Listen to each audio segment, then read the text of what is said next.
Gi-ambush gamit ang rocket-propelled grenade kung RPG ang sakyanan sa mayor sa Sharif Agwak, Maguindanao del Sur.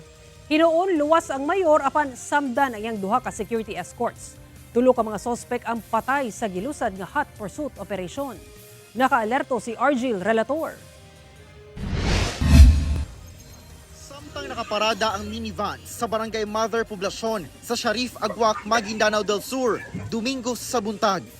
Duha ka mga armadong lalaki ang nibaba gikan sa minivan o gipabuto sa usa ang matud pa rocket propelled grenade o RPG.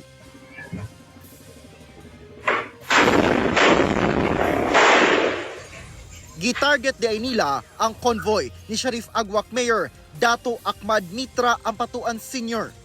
Naigo ang gisakyan niyang black SUV. Nakaabante pa ang SUV hangtod sa mihunong ang SUV tunga sa kalsada. Og nadungog ang sunod-sunod nga buto. Sumala sa kapulisan, pauli na si Mayor Ampatuan dihang gi-ambush alas 6 sa buntag. Luwas ug wala na unsa si Mayor. Apan naigo og bala sa tiyan ang iyang duha ka security escort nga anaa sa convoy. Ana sila sa luwas nga kondisyon. May follow-up vehicle, sakay doon yung ilang mga security din ni Mayor. Yung mga securities niya, sir, nakapag-retaliate sa mga suspect.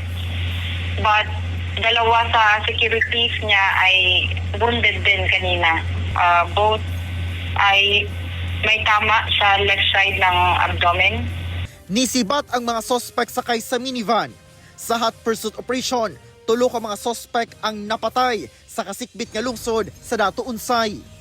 Ginakuhaan pa og pahayag si Mayor Ampatuan nga ikatulong higayon na diay nga nakaluwas siya sa pagpangambush. Sumala sa PNP, nagbuo na sila og task group aron tutukan ang investigasyon sa insidente. Pahugdan sab ang seguridad sa probinsya. Ako si Argil Relator. One Mindanao.